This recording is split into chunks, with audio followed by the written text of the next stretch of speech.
Chloé, tu as des chiffres aujourd'hui sur les dégâts officiels, hein, parce que nous, on prend des sources officielles sur Covid. Alors aujourd'hui, on est à 269 000 morts du Covid, sachant qu'une grippe saisonnière, je le rappelle, a des chiffres situés entre 290 000 et 650 000, en tout cas c'est l'OMS qui le dit, morts depuis 2017. Avant, le seuil était plus bas. En Suisse, on est à 1526 morts. Et je donne peut-être une précision sur d'autres causes de mort, par exemple les cancers ou les maladies cardiovasculaires ont des chiffres de 15 000 à 20 000 morts par an, donc on est loin de ce chiffre-là. On doit aussi savoir que le mot pandémie, on vous parle de pandémie depuis le 11 mars, depuis que Bill Gates, toujours lui, a fait une contribution de plusieurs dizaines de millions à l'OMS. Et justement, le lendemain de ce versement, de ce financement, l'OMS annonçait que le Covid-19 était une pandémie mondiale. Voilà. Donc ça donne un petit peu... Oui, effectivement, j'ai demandé à Chloé l'autre jour au téléphone, je lui ai demandé si finalement une infection de poux, hein, j'ai pris l'exemple des poux dans les cheveux parce que dans les écoles c'est très courant, est-ce qu'on peut parler d'une pandémie de poux et tu m'as... Alors en fait oui, parce que la pandémie c'est quoi? C'est un grand nombre de personnes touchées sur une zone géographique étendue. Donc il n'est plus question de contagion ni de nombre de morts pour déclarer une maladie pandémie. Donc effectivement. Voilà. On reparle un petit peu des conflits d'intérêts au niveau de l'OMS? Allons-y.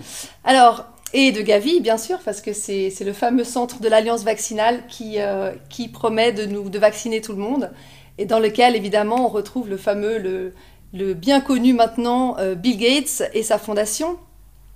Et également, donc, Gavi regroupe aussi l'OMS, la Banque mondiale, les labos pharmaceutiques, UNICEF. Et puis, du coup, tout ce petit monde s'allie à l'alliance également qui s'appelle ID 2020, donc qui veut dire identification digitale, donc pour nous mettre une identification sur le corps, cette fois, de nouveau, on y retrouve Bill Gates avec Microsoft, la Fondation Rockefeller, Accenture, qui est une société de conseil en technologie, IDEO, qui est une société de design et d'innovation. Bon, ça fait déjà un joli petit monde. Effectivement, vous pouvez y retrouver la vidéo de Chloé sur Chloé F. Elle a bien expliqué tous ces liens, en fait, parce qu'on s'est rendu compte aussi qu'il y a beaucoup de gens qui, finalement, nous disent, mais en fait, quel est le lien entre Bill Gates et l'OMS? Quel est le lien entre Bill Gates et Gavi? Quel est le lien entre l'UNICEF et puis l'OMS? Quand on comprend qui paye en majorité, souvent ça permet de comprendre finalement quelle est la voie qui sort de tout ça. Hein. Si en gros votre patron vous paye, vous n'allez quand même pas publiquement aller le contredire. Et en parlant de ça, l'OMS, tu le sais comme moi, était financée majoritairement par les États autrefois, et puis depuis peu, c'est les industries privées qui sont les grands financeurs, dont la Fondation Bill et Melinda Gates, de cet organisme mondial, l'Organisme mondial pour la santé, qui est censé être une institution d'intérêt indépendante, bien sûr, et d'intérêt général. Oui, effectivement.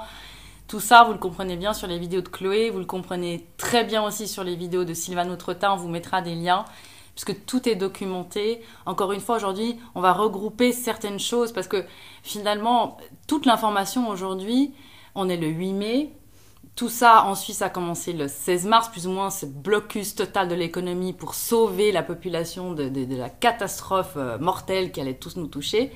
Et finalement, les données, elles sont là. Vous les avez, je pense, pour la grande majorité d'entre vous, vues, lues, entendues.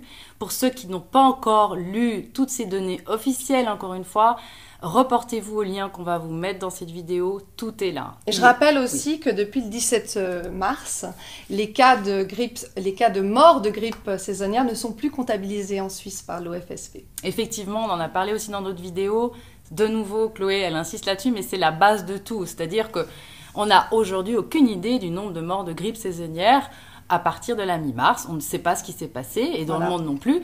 Alors effectivement, toutes ces données-là, il faut comprendre. C'est pas juste de prendre un chiffre qu'on nous met comme ça dans la poire et puis se dire, ah ben là, oui, alors effectivement, c'est la catastrophe, c'est grave. Il y a des choses très graves, ça fait des années, depuis que l'homme existe, l'être humain est sur Terre, qui meurt de causes. On n'est pas là pour minimiser les peines, évidemment, des gens qui sont décédés, mais il faut bien comprendre que à chaque problème une mesure adéquate. Et ce qu'on dénonce, nous, depuis un certain nombre de semaines, et toi aussi depuis bien plus longtemps... C'est le manque de proportionnalité dans les mesures qui ont été prises, en fait. C'est ça, parce que là, la catastrophe, on a juste vu la pointe de l'iceberg, elle va être gravissime. Je rappelle aussi qu'il y a des gens qui se suicident, il y a des jeunes qui ne supportent pas ce qui se passe, et devinez où on les met, dans quelle case? Évidemment, dans la case Covid. Voilà.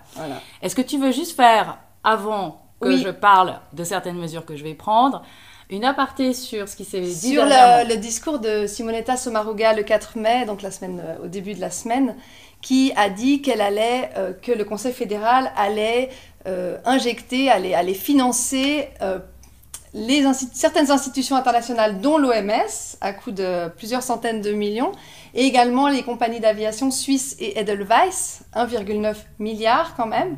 Et, cerise sur le gâteau, on pouvait s'y attendre, les médias.